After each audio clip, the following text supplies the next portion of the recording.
السلام عليكم ورحمة الله وبركاته. إن الحمد لله نحمده ونستعينه ونستغفره ونعوذ بالله من شرور أنفسنا ومن سيئات أعمالنا. من يهده الله فلا مضل له ومن يضلل فلا هادي له. أشهد أن لا إله إلا الله وحده لا شريك له وأشهد أن محمدا عبده ورسوله وبعد. Kita sampai ayat 9 ya. Terakhir 8, 7, 6. Allah mengetahui bahwa Nabi sedih sekali, menderita sekali, sangat sengsara sekali melihat kaumnya tidak mau beriman.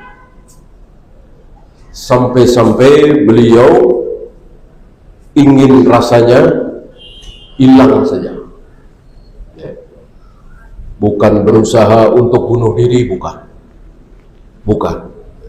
Tidak ada usaha beliau untuk bunuh diri. Tapi ya mungkin ibu pernah ngalamin ya, saking sedihnya, saking meratapnya, ingin hilang dari muka bumi. Ini manusia ya. Nah, Nabi seperti itu. Maka dikatakan kemarin, fala'allaka bakhi'un nafsaka. Sepertinya engkau akan membinasakan dirimu sendiri. Ala azarihim illam yu'minu bihadzal hadithi asafa. Ketika mereka tidak mau mengimani ini, gak ada yang percaya kalau engkau itu Nabi, kalau engkau itu Rasul, engkau dapat wahyu dari Allah, gak ada yang percaya, kecuali sedikit sekali. Padahal sebelum beliau jadi Nabi, beliau jadi apa bu? Sebelum beliau jadi Nabi, Rasul, sebelum berdakwah, beliau sudah dikenal pembohong apa jujur? Jujur. Pengkhianat apa amanah? Amanah. Semua mengakui ketinggian akhlak beliau saat sebelum jadi Nabi, sebelum jadi Rasul. Maka Rasul kan pernah ngetes ya, mengumpulkan mereka. Lalu Rasul mengatakan, jika aku katakan ini, sebelum mereka tahu bahwa beliau adalah Nabi, beliau adalah Rasul, beliau menerima wahyu dari Allah, beliau ngetes. Wahai Quraisy, wahai Bani Hashim, setelah dikumpulkan ya, seandainya aku katakan kepada kalian bahwa nanti malam akan ada pasukan yang menyerang Mekah ini, kalian percaya apa tidak? Jawabnya, percaya. Jika aku katakan kepada kalian bahwa di belakang gunung ini ada sekelompok pasukan yang siap menyerang kita, apakah kalian percaya? Dijawab, percaya. Engkau tidak pernah bohong, engkau tidak pernah berdusta sekalipun. Begitu Nabi, itu kan cuma seandainya. Sekarang benar nih ya, aku diutus oleh Allah, aku menjadi seorang Nabi, seorang Rasul, aku menerima wahyu, aku mengajak kalian untuk menyembah Allah satu-satunya, meyakini bahwa aku utusan Allah, jangan menyembah yang lain. Percaya mereka? Mereka nggak percaya. Ya, mereka tidak percaya. Kenapa? Karena keyakinan sudah berakar di dada mereka bahwa Tuhan itu bukan cuma Allah, bahwa Allah Tuhan betul, tapi bukan cuma Allah, ada Lata, ada Uzza, ada Hubal, ada Manat. Kok disuruh meninggalkan itu semua? Disuruh menyembah Allah satu-satunya? Enggak. Sampai ada yang bicara, tabban laka ya Muhammad alihada jama'tana. Celaka engkau ya Muhammad, hanya untuk mendengar ocehanmu ini engkau undang kami kemari. Siapa kok yang ngomong begini? Siapa? Paman beliau sendiri, Abu Lahab. Nabi diem, Nabi tidak jawab, Allah yang menjawab. Apa jawab Allah? Tabbat yada abi lahabi wa tab. Bukan engkau yang celaka Muhammad, tapi Abu Lahab, kedua tangannya celaka.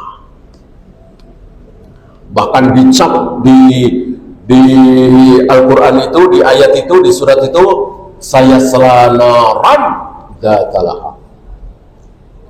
Abu Jahal, Abu Lahab akan masuk neraka. Padahal masih hidup, sudah dinyatakan pasti masuk neraka.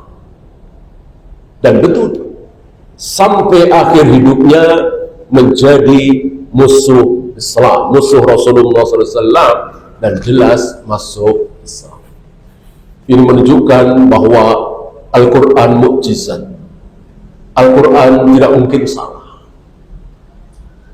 Seandainya Al-Quran bukan mukjizat, kan menurut ibu, Abu Lahab itu secara akal ya, secara IQ, secara otak, Abu Lahab itu pintar apa bodoh? Pintar. Ya. Tapi di sini menunjukkan Abu Lahab bodoh.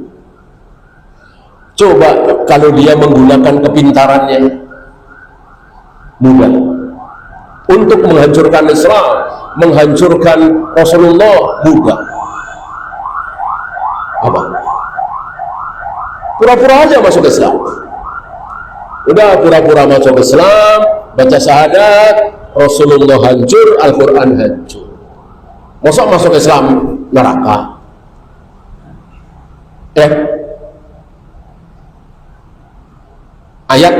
Ayat ini salah dong. Orang akhirnya masuk Islam, masa masuk Islam neraka? Ini semakin yakin kita bahwa Al-Quran adalah mukjizat. Al-Quran tidak bisa dilawan, walaupun oleh orang yang secerdas siapapun. Maka Abu Lahab yang pintar, yang cerdas, berhadapan dengan mukjizat Al-Quran ini, tiba-tiba menjadi bodoh. Ya. Barangkali tidak banyak orang masih hidup tapi sudah dicap neraka. Kalau surga kan banyak, ribuan lah ya, masih hidup tapi sudah dinyatakan pasti masuk surga. Ada nggak Pak? Banyak. Ya semua sahabat kan seperti itu. Semua sahabat dinyatakan radhiyallahu anhum wa radu'an wa adalahum jannah. Allah ridho kepada mereka, mereka ridho kepada Allah, dan Allah jamin mereka semua masuk surga.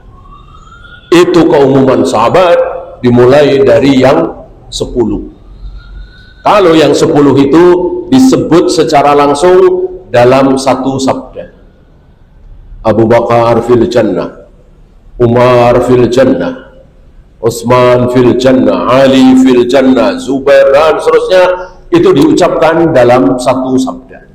Adapun yang lain di hadis-hadis yang lain. Intinya seluruh sahabat pasti masuk surga, padahal mereka masih hidup. Adapun masuk neraka tidak banyak. Salah satunya Abu Lahab.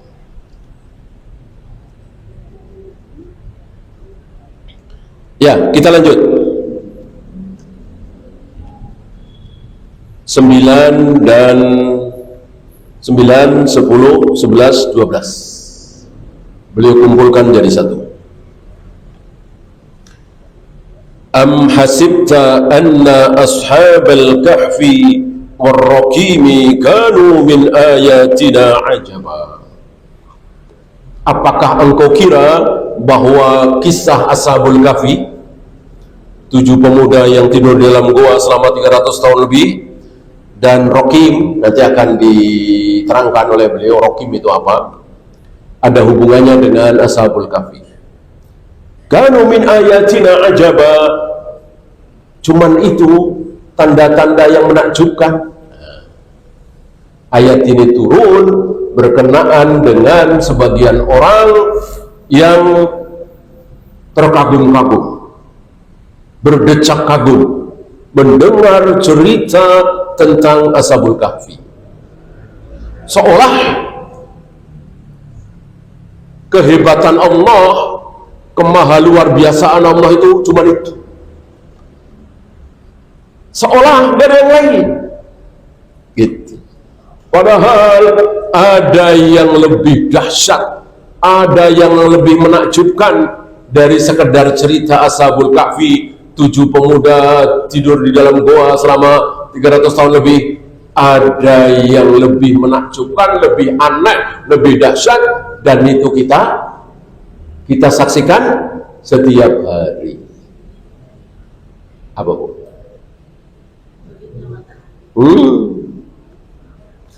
Matahari terbit dari barat, tenggelam di timur, bulan seperti ini, bintang seperti ini, planet, itu jauh lebih menakjubkan dari sekedar 7 pemuda yang tidur di dalam gua 300 tahun.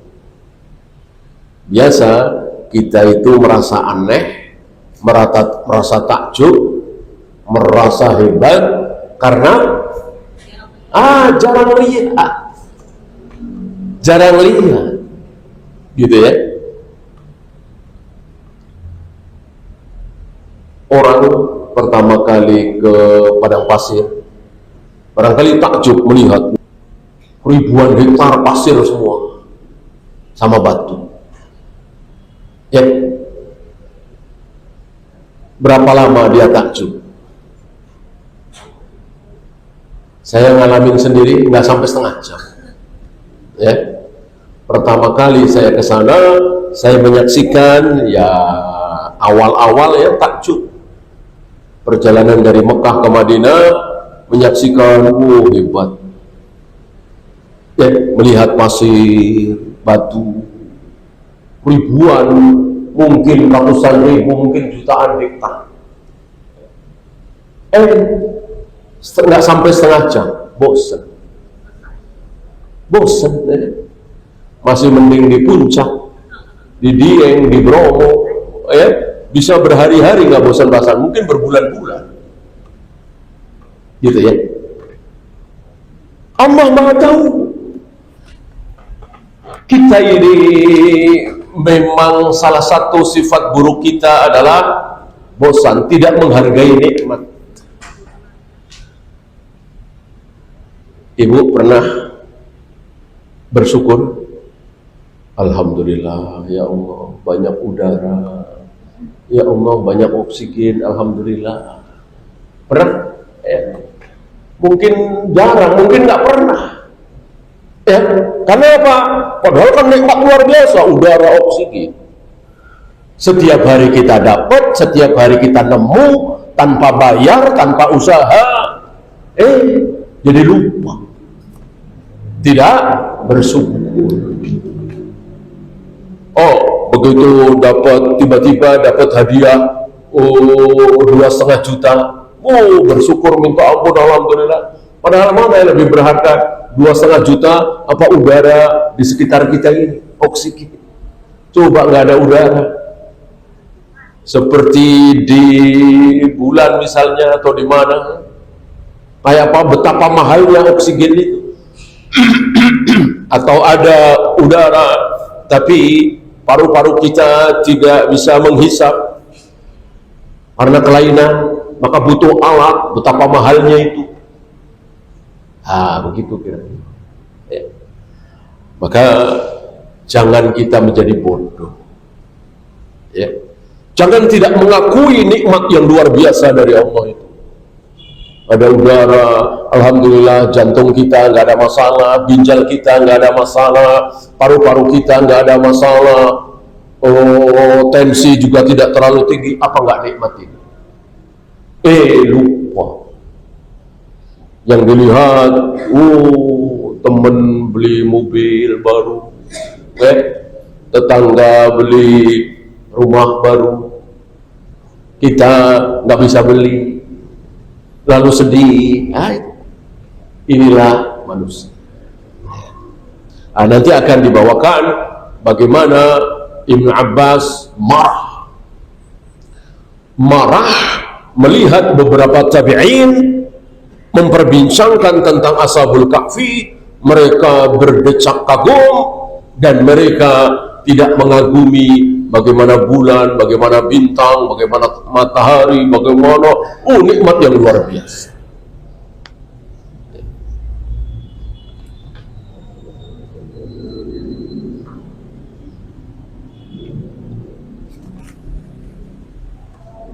Iz awal fidyatu ilal kahfi, ketika sekelompok pemuda, tidak disebut di sini jumlahnya, cuman fidyah. Oleh karena itu berselisih. Kalau perselisihan justru dari sebelum Rasulullah lahir, dan itu banyak sekali. Sebelum Rasulullah lahir, hampir semua manusia meyakini bahwa Nabi Isa adalah anak Tuhan. Syubhat itu menjadi luar biasa. Sebelum Rasulullah lahir, hampir semua manusia meyakini, yang di Mekah terutama ya, meyakini bahwa Nabi Ibrahim, Nabi Ismail sering main azlam. Azlam apa? Anak panah untuk mengundi nasib. Jadi ketika Nabi belum lahir atau Nabi kecil, itu di Ka'bah ada gambar Nabi Ibrahim, ada gambar Nabi Ismail, karena Abu Jahal, Abu Lahab, kafir Quraisy sangat mencintai Nabi Ibrahim, Nabi Ismail dengan cinta yang salah. Ya, sama dengan kaum muslimin hari ini. Ada nggak kaum muslimin hari ini yang tidak cinta kepada Rasulullah SAW? Ada nggak? Ya nggak ada. Seluruh kaum muslimin mencintai Nabi SAW, tapi dengan cinta yang salah. Saking cintanya, maka kita peringati hari kelahiran beliau, Maulid Nabi. Ya. Kita muliakan beliau setiap kali membaca salawat di dalam at-tahiyat ibadah, kita tambah dengan Sayyidina.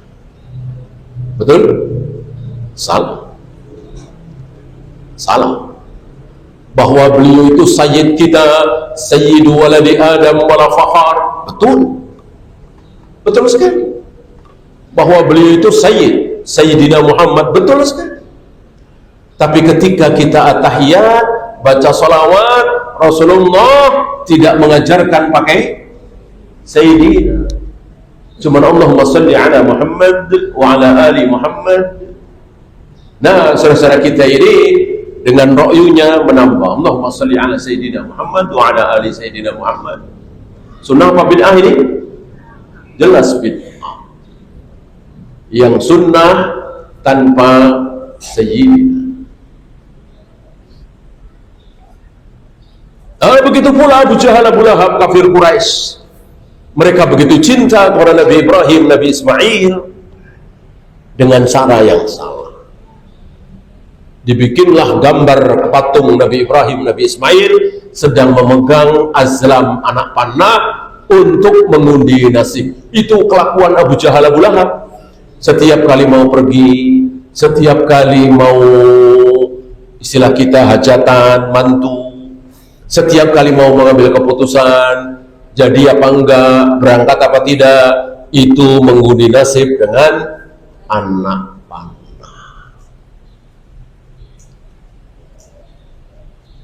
Disinilah Rasul datang untuk membenahi. Jangan begitu, itu salah, bid'ah. Jangan begitu, yang benar begini, ini yang sunnah. Terima apa tidak mereka? Tidak terima, marah, tersinggung. Wa wajadna aba'ana ala ummatin. Kami dapati bapak-bapak kami, nenek moyang kami seperti ini. Seolah nenek moyang itu nggak mungkin, seolah nenek moyang itu nggak mungkin, salah. Ini salah satu batilnya ajaran tradisi. Oh, udah tradisi di desa kami seperti ini. Emang kalau tradisi pasti benar? Oh, ini sudah kebiasaan nenek moyang kami, leluhur kami dari ratusan tahun yang lalu. Kalau di Jawa begini, kalau di Sunda begini, kalau di Padang begini. Seolah nenek moyang itu pasti benar. Nenek moyang, leluhur bisa benar, bisa salah. Yang pasti benar adalah Al-Quran dan Sunnah, Allah dan Rasulnya. Kebiasaan leluhur, kebiasaan nenek moyang, lihat. Kalau sesuai dengan Al-Quran dan Sunnah, silahkan teruskan. Kalau tidak sesuai, ya jangan. Ini dari ratusan tahun yang lalu, kalau ada tamu datang ke rumah di desa ini, harus makan. Nggak boleh cuma minum cemilan, harus makan nasi. Ya, harus disediakan. Kira-kira bertentangan nggak dengan Al-Quran dan Sunnah? Menjamu tamu dengan makan, betul-betul makan siang, makan malam, makan pagi, bukan sekedar kopi, teh, cemilan. Bertentangan apa tidak dengan Al-Quran dan Sunnah? Tidak. Silahkan terus. Silahkan terus.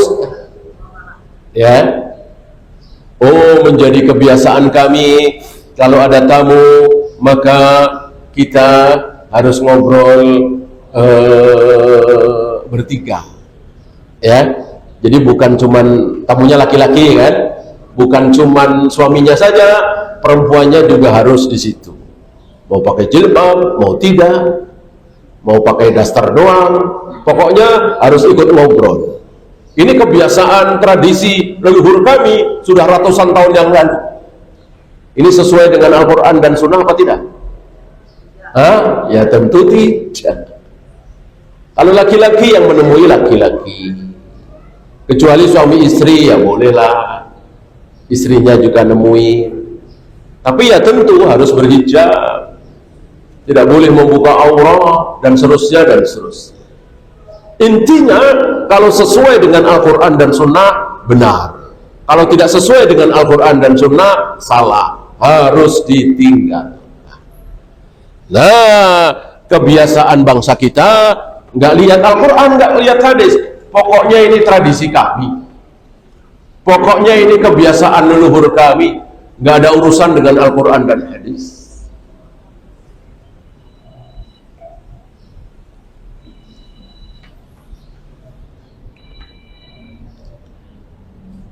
Faqalu, kenapa mereka masuk gua? Masih ingat? Kenapa mereka masuk gua? Karena mereka ini takut.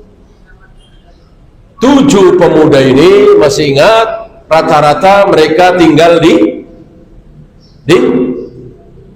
istana. Jadi mereka ini anak raja, anak pejabat. Walaupun tidak diriwayatkan mereka semua kakak beradik, enggak. Tapi anak raja, anak pejabat, anak pembesar.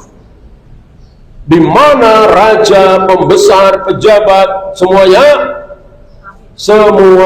kafir, musyrik, terkena subhat. Nah, 7 pemuda ini yang bertauhid.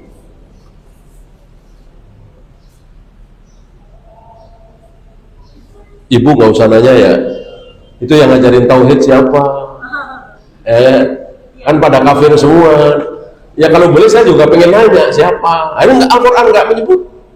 Tahu dari mana coba? Ya, tahu dari mana kita nggak tahu. Nah, kecuali di Taurat, di Injil ada rinci dari mana mereka punya guru. Tapi boleh nggak kita pakai patokan Taurat dan Injil? Perjanjian lama, perjanjian baru, boleh nggak? Boleh apa tidak? Ya, tidak boleh. Kan yang pasti benar hanya Al-Quran dan Sunnah.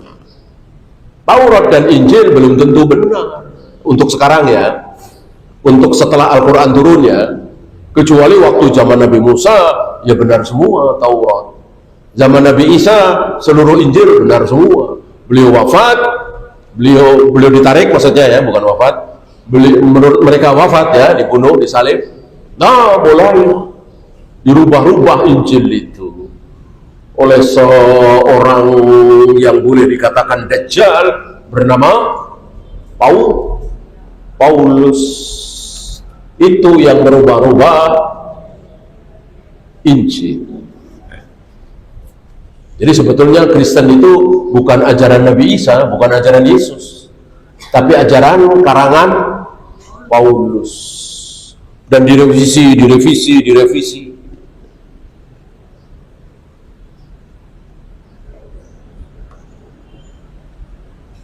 Nah, karena 7 pemuda ini tidak merasa sanggup untuk mendakwai, untuk mempertahankan dan seterusnya, maka 7 pemuda ini mengasingkan diri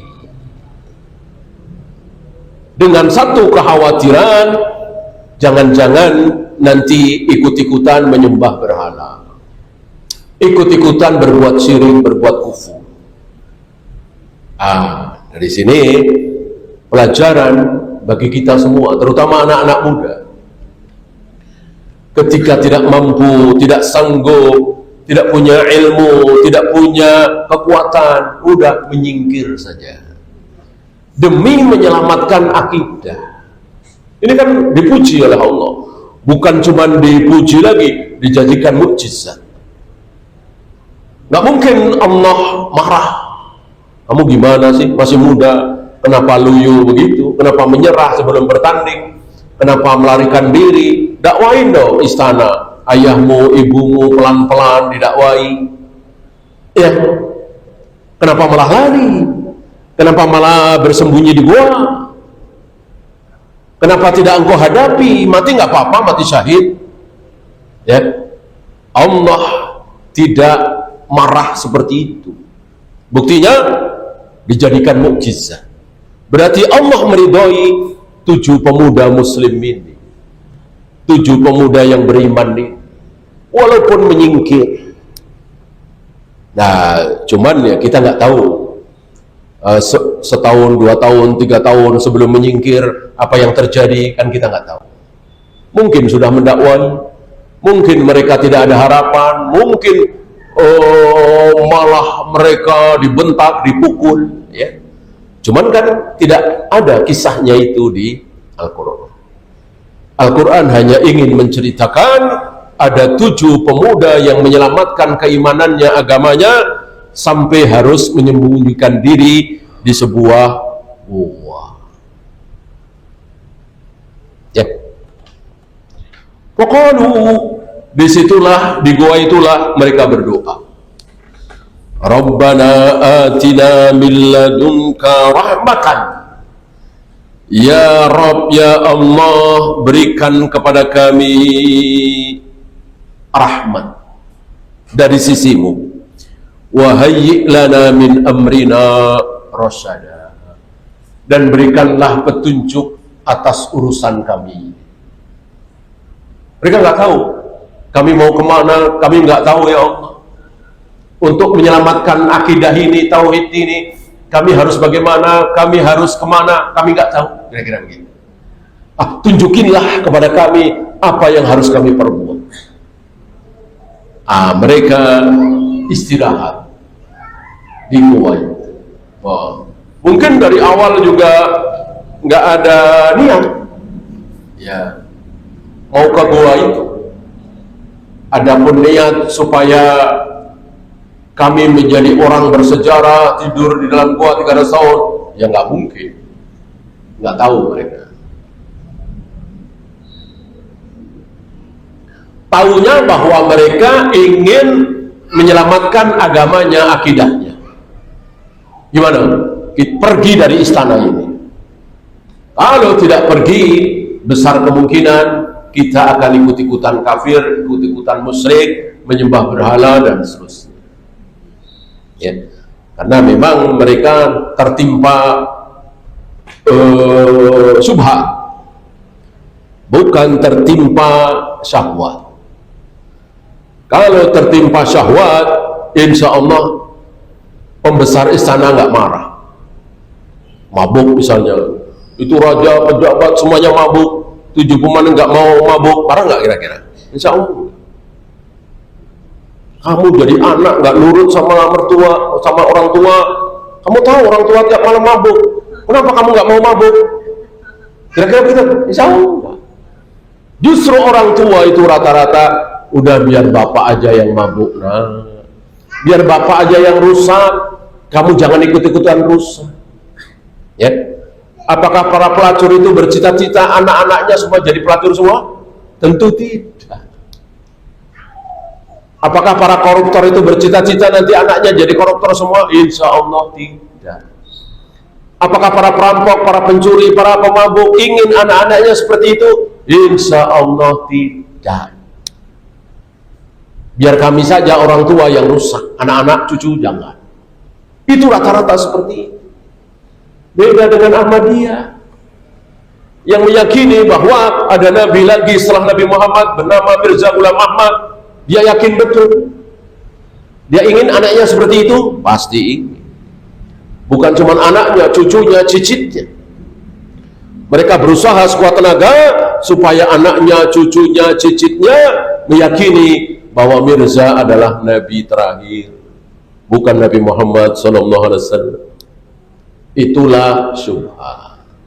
Maka sering kita ulang-ulang, mana yang lebih disukai oleh iblis? Syahwat apa syubhat? Syubhat lebih disukai oleh iblis daripada syahwat. Kenapa? Kenapa? Iya, karena kalau syahwat kan merasa salah, kalau syubhat tidak merasa salah, namanya juga syubhat. Oleh karena itu kita balik, karena iblis seperti itu, kita balik. Terutama para dai, para duat, terutama duatus salaf, ketika berdakwah itu titik beratkan syubhat. Jangan terlalu menghabiskan waktu untuk syahwat, karena syahwat udah banyak yang tahu, udah tahu semua. Maka kalau berdakwah, terutama duatus salaf, kok hanya jangan berzina, jangan minum khamr, jangan berjudi, ayo kita sholat, ayo kita saum, ya semua orang udah tahu. Ya, mestinya duatus salaf berdakwah lebih dari itu. Jangan ngapalin sifat 20 ya, itu sesat. Jangan ngamalin sholawat nariyah ya, itu sholawat sesat, syirik. Jangan tahlilan, jangan muludan. Ya. Kalau tanggal 8 keluar dari hotel, jangan langsung ke Arafah ya, ke Mina dulu. Rasul dan para sahabat tanggal 8 itu ke Mina dulu. Ke Arafah itu tanggal 9. Nah, kita kan tidak, diambil gampangnya, ininya, itunya. Kalau melempar jumroh tanggal 11, 12, 13 habis duhur ya, jangan sebelum duhur. Banyak syubhat, nggak apa-apa sebelum duhur. Rasul dan para sahabat semuanya melakukan setelah duhur. dan seterusnya dan seterusnya.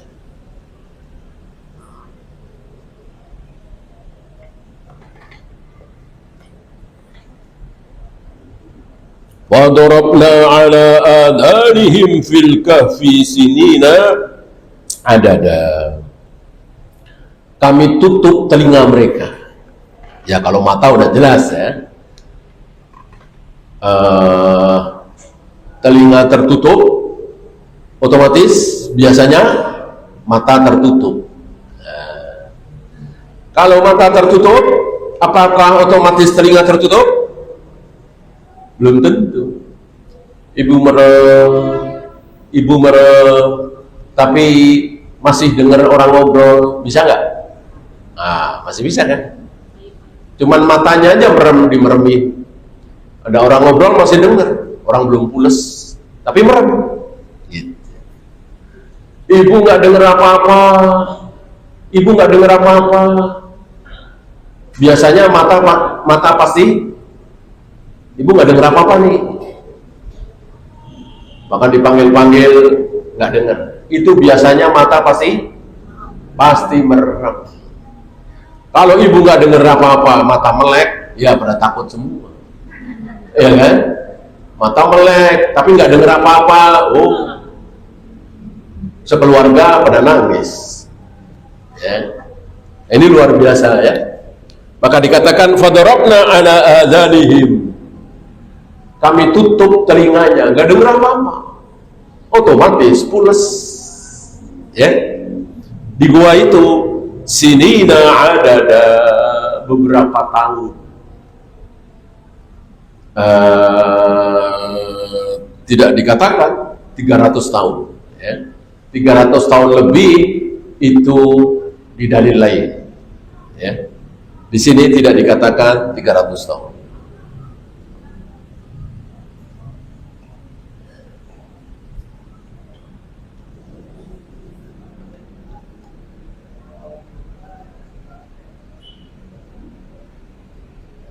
Badan diem apa tidak, Bu? Badan mereka diem apa tidak? Tidak. Seperti kita tidur semalam, ya. Perasaan semalam tidur miring ke kanan, dah. Karena sekarang kenapa dari miring ke kiri, ya kan? Membalik sendiri, nggak berasa. Bahkan ada yang bilang perasaan tadi tidur di kamar, kenapa ini di sofa? Terutama bocah ya, perasaan semalam tidur di sofa, kenapa sekarang di ubin? Nggak berasa. Nah begitu kira-kira, itu cuma semalam. Ini 300 tahun, miring sana, miring sini, kayak apa itu? Ya, seandainya, maka dikatakan seandainya engkau melihat, engkau akan lihat mengerikan. 300 tahun lebih. Seperti itu, tanpa makan, tanpa minum. Tentu mudah sekali bagi Allah untuk menghidupkan mereka. Tanpa makan, tanpa minum, mudah sekali. Sangat mudah sekali. Namanya juga mukjizat. Summa ba'atnahum. Kemudian kami bangunkan mereka. Ayyul hisbaini ahsa, agar ketahuan siapa di antara dua kelompok itu yang hitungannya benar. Jadi ada dua kelompok yang berselisih, bahkan akhirnya jadi 3, jadi 4. Ada yang mengatakan pemuda itu jumlahnya cuma 5, 6 dengan anjingnya. Ada yang mengatakan 3, 4 dengan anjingnya. Ada yang mengatakan 7, 8 dengan anjingnya. Semuanya dijawab oleh Allah rajman bil ghaib. Itu kira-kira saja, rajman bil ghaib. Adapun yang 7, 8 dengan anjingnya tidak dikatakan rajman bil ghaib. Nanti akan dijelaskan lebih lanjut oleh beliau. Ya. Intinya Allah ingin membuka kesalahan. Misalnya begini, terjadi kesalahpahaman pada umat Nabi Ibrahim. Ya pastilah kan ribuan tahun. Yang mestinya 3 jadi 2, yang mestinya adzan dulu, ini malah koma dulu misalnya. Yang mestinya 2 rakaat malah 4 rakaat. Nah, itu dibenarkan oleh Nabi selanjutnya, Nabi Musa misalnya.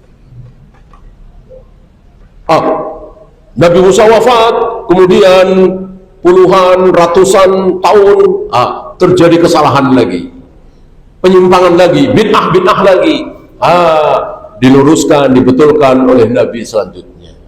Oleh karena itu, yang paling banyak membenarkan kesalahan para umat adalah Nabi Muhammad Sallallahu Alaihi Wasallam. Kenapa? Karena tidak ada nabi lagi setelah beliau. Beliaulah terakhir. Kalau beliau diam saja, tidak membenarkan, ya sudah, salah terus sampai hari kiamat. Dan itu tidak mungkin terjadi. Oleh karena itu, beliau datang membenarkan, meluruskan, ini salah nih. Sampai di Masjidil Haram saja, di tanggal 10 Dzulhijjah itu, beliau luruskan. Mestinya berangkat setelah matahari terbit. Adapun kafir Quraisy berangkat sebelum matahari terbit. Dibenarkan di situ. Ya. Mestinya kafir Quraisy ini, Abu Jahal, Abu Lahab dan teman-temannya ini bersyukur, dibenarkan. Malah tidak percaya. Ya, seperti saudara-saudara kita ini. Mestinya bersyukur dengan para du'atus salaf yang menyampaikan ini bid'ah saudara-saudara, ini keliru saudara-saudara, ini bukan sunnah saudara-saudara. Bukannya terima kasih, malah marah, malah bikin tandingan, ya, nggak terima. Bukannya terima kasih. 5 labithu amada, termasuk berapa lama mereka tinggal di dalam gua. Ya. Insyaallah untuk hadis-hadisnya ya.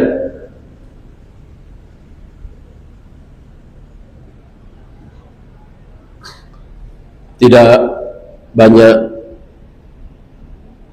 hadis yang beliau bawakan, hanya keterangan tentang Raqib. Tadi ya. Ada beberapa pendapat tentang Raqib ini. Saya ambilkan dari murid Ibn Abbas, Sa'id bin Jubair. Ar-Raqimu lauhum min hijaratin. Raqim adalah papan kotak. Min hijaratin, dari batu. Katabu fihi qasasa ashabil kahfi. Di dalam Raqim itu, di dalam, kita sebut Raqim aja ya. Di dalam Raqim itu jadi batu, kotak, apa bahasa kita ya, dan itu bisa ditulis, apa mungkin prasasti apa kali ya. Nah, di situ ditulisi nama-namanya, kisahnya, bagaimana awal mereka meninggalkan istana, bagaimana mereka sampai mendapatkan ilmu tauhid, sementara orang-orang di sekeliling mereka pada syirik, berbuat musyrik. Dijelaskan di situ. Tapi kan nggak tahu. Al-Quran hanya menyebut Raqib. Ya. Tentu sudah tidak ada. Ya, bahkan ya tidak perlu ya. Itu gua di mana, rokimnya sekarang di mana, ya, nggak perlu. Cukup kita tahu, yakin Allah yang memberitahu, nggak mungkin salah, bahwa pernah ada 7 pemuda yang tidur di goa selama 300 tahun, udah selesai. Namanya siapa, umur mereka masing-masing berapa, ketika pertama kali tidur di dalam goa itu, dan seterusnya dan seterusnya.